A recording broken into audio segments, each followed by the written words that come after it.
você quer ficar ligado em tudo que tá rolando nos programas esportivos de hoje, assiste o vídeo até o final, já deixa o like e se inscreve para não perder os próximos. Tem vídeo novo todo dia. Hoje vamos fazer um resumo completo dos programas esportivos mais bombados. Se liga que os caras estão comentando sobre o futebol brasileiro e a derrota do Brasil para a Argentina e o futuro de Dorival Júnior na seleção. No Globo Esporte, o foco foi na derrota humilhante do Brasil para a Argentina, por 4-1. A seleção brasileira vive um dos seus piores momentos, e a pressão sobre Dorival Júnior aumentou consideravelmente. A grande discussão foi sobre o futuro do comandante. Ele deve continuar ou a CBF vai procurar outro nome? Fica ligado no que rolou no Globo Esporte sobre a derrota e o futuro do Dorival. A responsabilidade ela é toda minha. Tudo aquilo que nós planejamos, infelizmente, desde o primeiro minuto do jogo, não aconteceu. A seleção argentina foi superior. Superior em todos os sentidos. E peço aqui até desculpas ao torcedor brasileiro, porque a expectativa era muito diferente daquilo que nós vimos. A direção da CBF debate o futuro da comissão técnica, mas o presidente Edinaldo Rodrigues não quis dar declarações em Buenos Aires. Apenas disse que falaria mais tarde. Quem sabe, antes que seja tarde. O Messi viu o jogo de casa e fez um post comemorando a vitória. Nas palavras dele, de dentro, de fora, em qualquer lugar com essa seleção, sempre falando na bola. Uma alfinetada, claro, para o Rafinha. Quem falou abertamente sobre as declarações do atacante brasileiro foi o Lionel Scaloni, técnico da Argentina. Desculpo o Rafinha porque sei que ele não fez de propósito. Com declarações ou sem declarações, nós jogaríamos o nosso jogo e eles também jogariam o deles. Eu desculpo porque tenho certeza de que não queria agredir ninguém.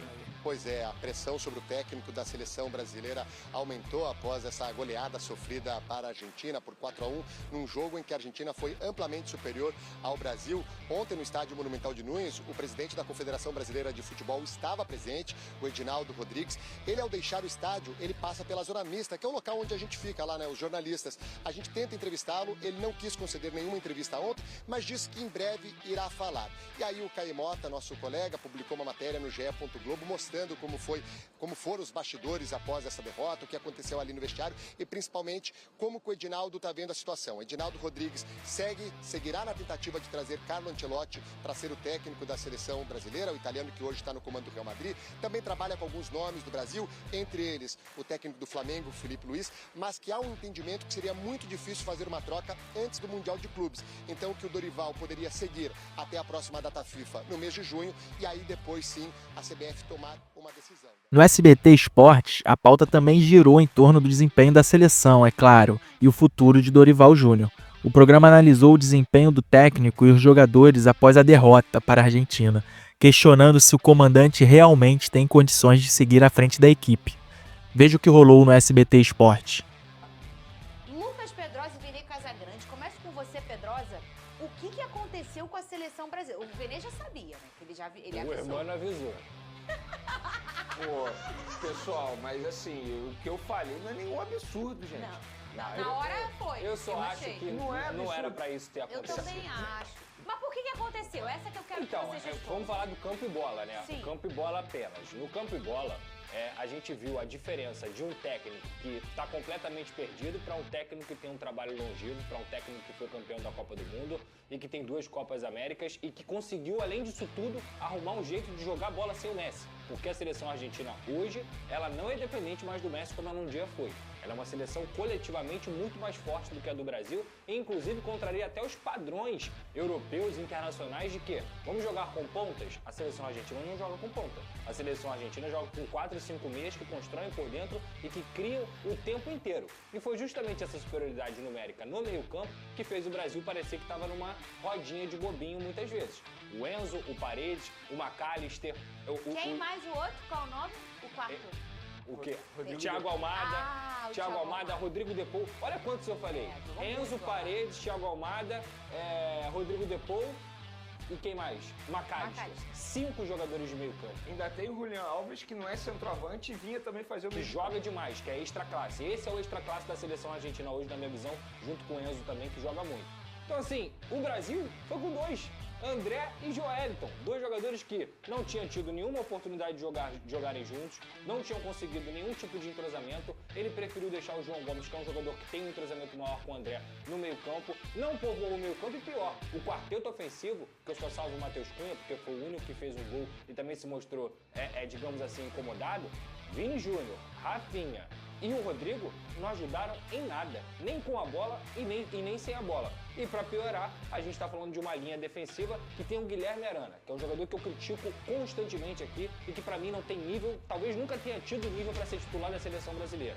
O Wesley, coitado, primeiro jogo dele, foi mal como o time todo. Não vou ficar culpando o Wesley, assim como não vou culpar o Murilo. Porque o Dorival Júnior, ele resolve colocar o Murilo, que está fazendo uns ciclos de Copa muito bom, logo contra a Argentina no Monumental. Aí a culpa é do Murilo? Não é culpa do Murilo, é culpa do Wesley. Não é culpa do Wesley, que acabaram de jogar seus primeiros jogos. Então assim, a gente não teve meio campo contra a Argentina e a câmera, a transmissão, ela era de um ângulo tão alto que aí você conseguia ver o espaçamento e a bagunça que tinha o time brasileiro. Como era fácil a Argentina trabalhar e tocar a bola. Fora as individualidades, os erros individuais, por exemplo, o Marquinhos não pode deixar o Thiago Almada girar do jeito que o Thiago Almada girou. O Julián Álvares não pode receber uma bola no meio do Murilo e do Arana. Nessa bola aí, olha o posicionamento do Arana. Quem dá a condição para que o Enzo faça o gol é o Arana, naquele momento ali. O terceiro gol, que é o do McAllister, gente, o Bento sai naquela bola. Vou falar para vocês aqui, goleiro que joga na Arábia, jogador que joga na Arábia, se ele não é extra classe, ele não pode ser convocado para a seleção brasileira, porque ele não é exigido, não tem nível para jogar na seleção brasileira. Aqui no Brasil tem uns 4 goleiros melhores que o Bento. E no banco da seleção brasileira tinha o Lucas Perry, que é muito mais testado do que o Bento.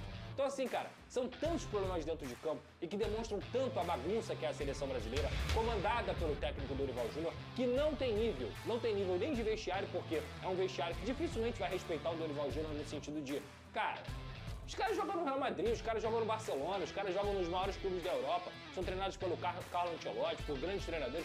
Olham pro Dorival com desconfiança. Esses dias eu vi o Dorival Júnior falando no podcast do Nilson que ele passou 30 dias na Europa e que ele não aprendeu nada, não tem nada de diferente fora o Guardiola. Me desculpa, tá vivendo em qual realidade? Tá vivendo em qual realidade? Vamos parar com esse preconceito de que, poxa, técnico europeu não pode assumir seleção brasileira. Por quê? Por que não pode assumir seleção brasileira? Que loucura é essa? A gente está defasado. Nós estamos parados no tempo. E a gente parou no tempo achando que o talento individual que sempre resolveu pra gente ainda funciona no futebol. Não funciona. O coletivo é muito mais importante do que o talento individual. E quem potencializa o individualismo é o coletivo. Olha a seleção argentina. Tem algum jogador genial? Não tem. Tem jogadores ótimos, como o Julián Álvares, como o Enzo, como o meio-campo da Argentina. A linha defensiva da Argentina não tem nada demais, mas eles são organizados, coisa que a seleção brasileira não é há muito tempo. Agora, nos donos da bola, o Neto não poupou ninguém. O apresentador ficou indignado com a derrota do Brasil e soltou os cachorros em cima de todo mundo. CBF, presidente da CBF, Dorival Júnior e até os jogadores levaram críticas pesadas. Neto não economizou nas palavras e não teve papas na língua, exigindo mudanças na comissão técnica e uma postura mais profissional da seleção. Dá uma olhada no desabafo do Neto. Os 4-1 não é reflexo. O 4-1 não é reflexo do 7-1. O 4-1 é reflexo de jogador que só pensa na Champions League. Você pergunta pro jogador argentino se ele quer a Champions League ou se ele quer a Copa América. Ele quer a Copa América. Você pergunta pro jogador argentino se ele tá cansado de jogar futebol na seleção argentina. Ele vem com a perna quebrada. Os nossos jogadores, que é o que vocês gostam, que é o tal de Neymar, que vocês amam, e vocês que são Neymarzete, que vão tudo pro inferno, diga-se de passagem, vocês falam assim, ó, desculpa de vocês, olha, mas se o Neymar tivesse, talvez a gente ia ganhar. Não ia ganhar, porque é tão vergonhoso, porque os 20 presidentes de clubes da Série A votaram pra quem? Pro Edinaldo. Os 20, então, mas eu vou terminar. Os 20 clubes da Série B votou unanimamente para quem? Pro Edinaldo. As 27 federações votou para quem? Pro Edinaldo, que marcou uma reeleição que nem terminou a dele ainda. Ele marcou num jogo antes contra a Argentina. que é onde o Ronaldo acha, porque ele é o Ronaldo, né? Porque ele é o Ronaldo. Não, eu sou candidato. Que candidato, irmão? Você sempre foi a favor do J. Ávila, você sempre foi a favor do Ricardo Teixeira, você pagava pau pra todo mundo, você queria estar com o Andrés da CBF? É isso que você queria? Nossa, que legal. Quem tem que ser presidente da CBF deveria ser o povo que tinha que mandar. Porque é inadmissível uma seleção brasileira que você tem o melhor jogador do mundo 2 anos e não joga nada. Aí você tem o tal de Rafinha, que eu não sei, não vai mostrar o nosso convidado, não sei o Souza e não sei o Veloso. Não perdeu o jogo porque o Rafinha deu entrevista pro Romário e falou que ia bater no cara. Tem nada a ver isso. Futebol é muito desagradável o que ele fez, mas não foi por isso. Dá uma olhada o Martínez jogando na seleção. Dá uma olhada o time da seleção argentina. Dá uma olhada o Depou jogando. Meu irmão, o 7-1 tá barato e vai continuar 4-1, daqui a pouco vai ser 6-1, daqui a pouco não classifica. Daqui a pouco a gente vai ficar mentindo e vocês vão se mentir. Todo mundo vai mentindo. Sabe por que vocês mentem? Vocês e outros programas de televisão, vocês que babam ovo pra CBF. Porque eu não babo ovo, eu não tenho rabo preso com CBF, rapaz. Era pra você mandar de embora aqui faz 20 anos. Mas e aí, mano, qual é a sua opinião? Dorival deve continuar como técnico da seleção brasileira ou a derrota mudou tudo? Comenta aqui embaixo o que você acha dessa situação. Não esqueça de se inscrever no canal e ativar o sininho para ficar por dentro de tudo que rola no futebol brasileiro. Tem mais novidades vindo aí e você não vai querer perder.